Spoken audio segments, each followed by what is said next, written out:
In this video, we are going to discuss what is options trading and how it works. Hi there, my name is Kritesh and welcome to TradeBrain's YouTube channel. Here is what we are going to learn in this video. First, what is options trading? Then we will look into some of the key terminologies related to options trading. Then we will understand call and put options. What are they? How do they differ? Then we will look into how options are used as hedging instrument. Later, we will understand the difference between options buying and selling. And finally, we will conclude this video. So let's first start with what is options trading. So although a lot of theoretical definitions can be available for options trading, let me explain it with a very simple example. Let's say stock is currently trading at rupees 500 and now the budget is coming and you believe that the budget is going to help that stock, and after the budget the stock price may go from 500 to 700, 800 or any point beyond that. Now you want to book rupees 500 as the buying price, but after 1 month. So what you will do? You will go and find another person who is willing to get into a contract with you for buying the stock at the same rupees 500, but after 1 month, that is after the budget. Now here the person is not dumb. He will say what he will get if this stock contract is happening. The share price of that company may go higher, and from 500 it can go to any price higher. So in order to please that person, you are ready to give a small token amount. This is called premium. So here let's say you are ready to give rupees 20 as a premium amount, token amount to that seller, and then you get into contract. The contract is that you will buy the shares of that company at the end of the month from that person at rupees 500. Now let's say the month has ended and the budget went in favor of you. The stock price has moved higher. There are different scenarios here. Let's say the price has gone to rupees 600. Now because you have already made a contract that you are going to buy the stock at rupees 500 only, here you will make a profit of 100 rupees minus 20 rupees token price that you have given, that is 80 rupees will be the profit that you will take.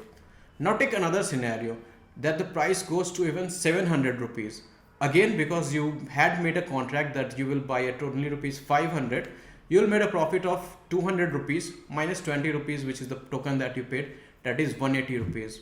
Let's be very optimistic that the price goes to 1000 rupees after the budget. Again, it went in your favor and you made a profit of 500 minus 20 rupees of token, that is 480 rupees.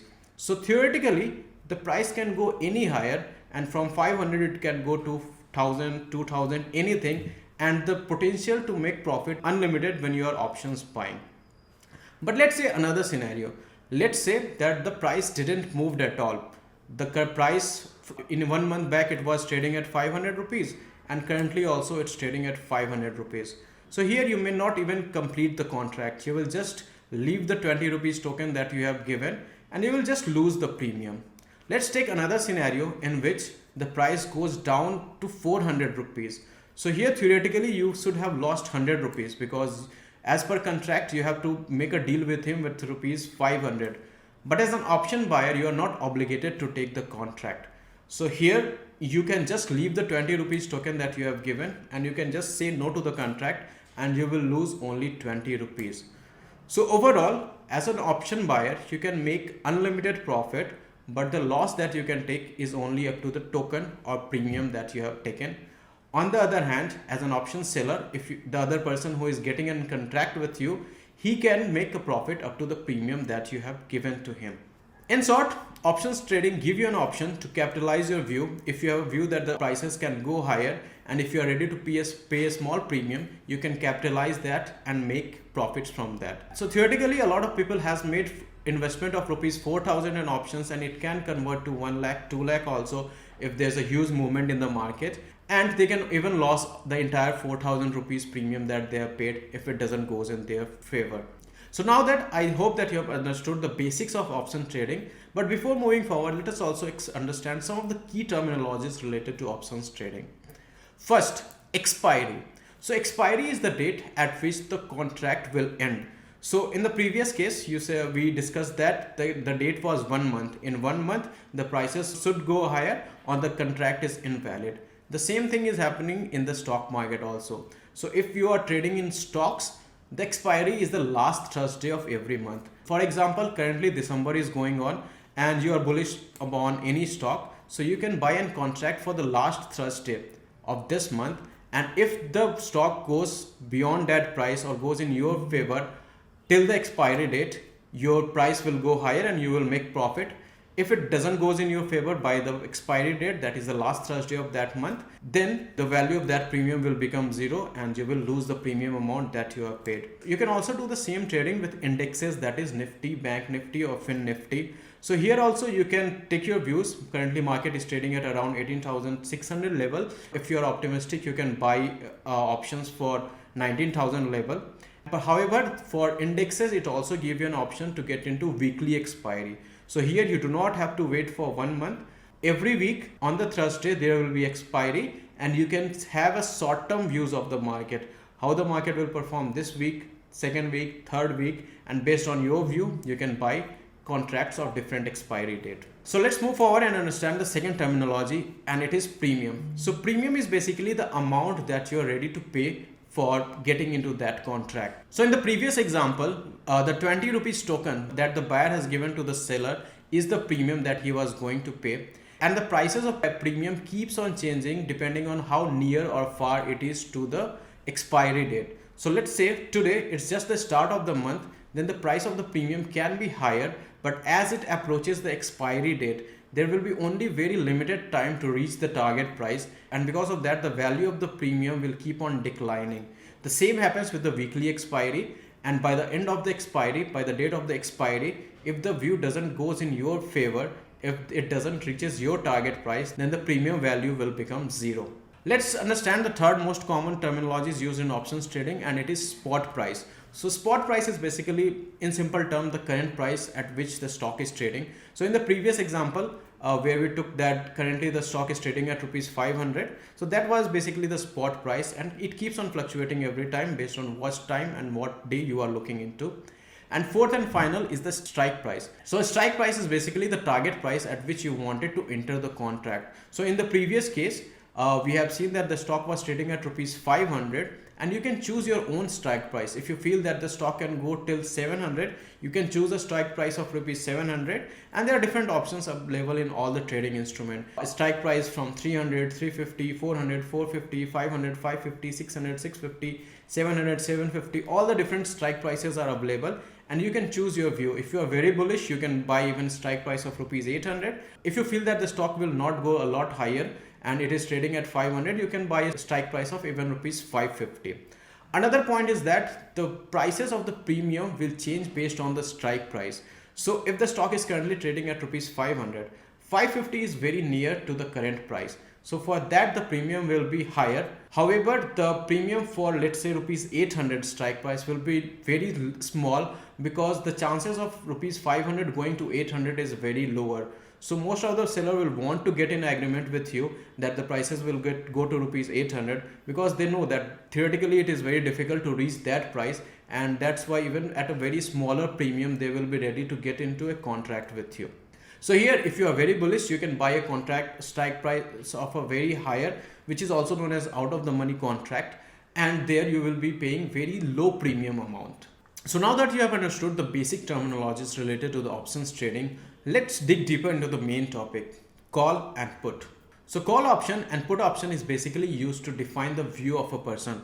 If a person is optimistic, he will buy a call option, and if a person is pessimistic or bearish, he will buy the put option. For example, let's say the stock is currently trading at rupees 500 and you feel that the price will go to rupees 700. So here you can buy a call option of 700 rupees, and here it shows your bullishness. On the other hand, if you are bearish and you feel that the price can go to rupees 300, you can here buy a put option of rupees 300. So you can choose the 300 strike price PE option. So again, there are different stock prices available on which you can trade, and you can also do the same for indexes. For example, Nifty, that is the benchmark index of India, is currently trading at around 18,600.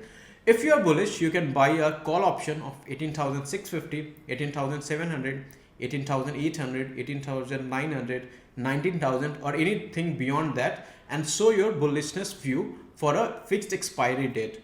Now the premium will keep on changing based on how far it is from the strike price and how far it is from the expiry date. You can even buy the put option for different strike prices below the current level. So if it is currently trading at 18,600 level, you can buy a put option for 18,500, 18,400, 18,300, anything below that depending on how bearish you are. So overall, call option and put option can be used to define your view. If you are bullish, you can buy a call option of any strike price above the current spot price.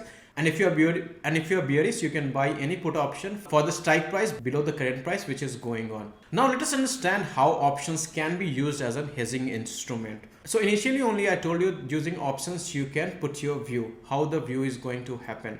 So let's say market is currently trading at 18,700 level and somehow you knew that a recession is coming, market is going to decline. So here you can buy a put option of 17,500 by paying a very small premium, 20-30 rupees, and you can define how many lots you are going to pay.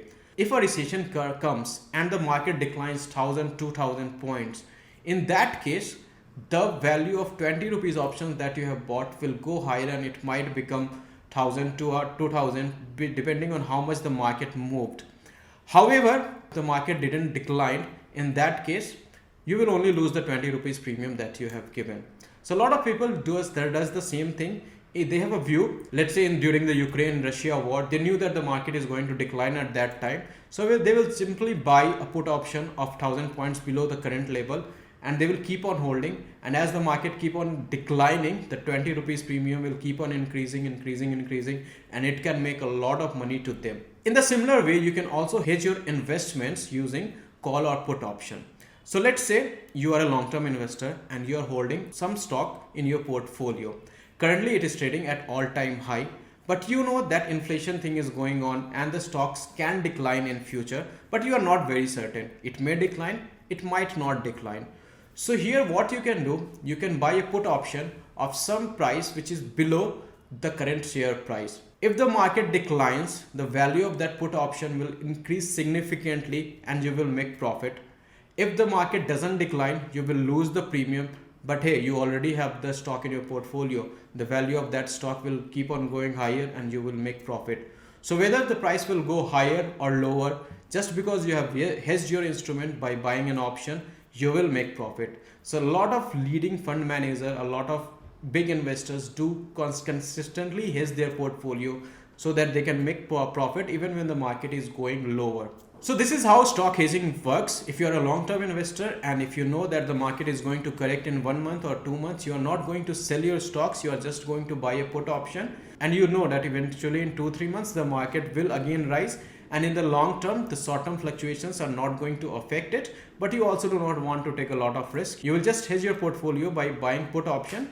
In case if it doesn't goes in your favor, you will just lose the premium, but if the market declines significantly, you will not lose a lot because you have already hedged your positions. So now that we have understood what is options, how it worked, how people hedge their portfolio using options trading, let us understand the difference between options buyer and options seller. For every transaction there is a buyer and seller. So buyer is the person who is giving a premium and seller is the person who is receiving the premium. So for the buyer, the stock prices can go any high, or if they are paying rupees 20, it can go to 50,000, 1,000, 10,000, any amount, and for him the profit is unlimited. On the other hand, the risk related to him is only the premium that they has given. So obviously you will think that options buyer are the one who are more profitable, but this is wrong. Generally, options seller are the ones who makes a lot of money because the chances of them winning is higher than the options buyer. For example, in the contract that we discussed initially, that the stock is currently trading at rupees 500 and it will go to rupees 700 or anything beyond higher bullishness. In that case, the buyer is only having his view that the market will go higher, but the problem is time is against him. It's fixed expiry date, and if the stock doesn't move beyond that price till the expiry date, then the value of his premium will go to zero. So here the option seller will eat up his entire premium and they will make profit. In the case of option seller, if the stock goes down, he will make profit. If the stock doesn't move and stays at rupees 500 only, still he will make money because time is in favor. By the time of expiry, the value of the premium will go zero and he will make money. So overall, 2 out of 3 times option seller will make money. Only in some cases when the stock or market gives a very big momentum, in that case seller will lose a lot of money and buyer will make money. But here the chances of a stock of trading rupees 500 going to rupees 1000 is very low.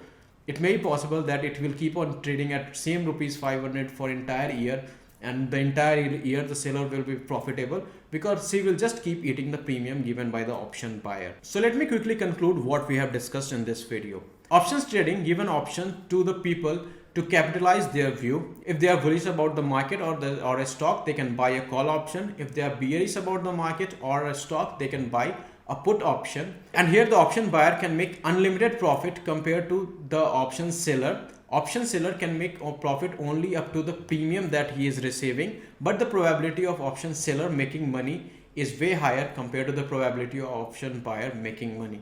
So that will be all for this video. I hope it was useful to you. Do comment below if you have any doubts related to options trading, and see you in the next video. Thank you for watching.